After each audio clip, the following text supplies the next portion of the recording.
This is number 18 in our Chapter 3 test review on page 181, where we're asked to solve each equation. And we always solve by factoring.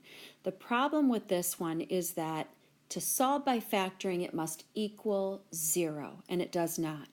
So we have to do things a little bit out of order here. We need to FOIL this. First times first is n squared.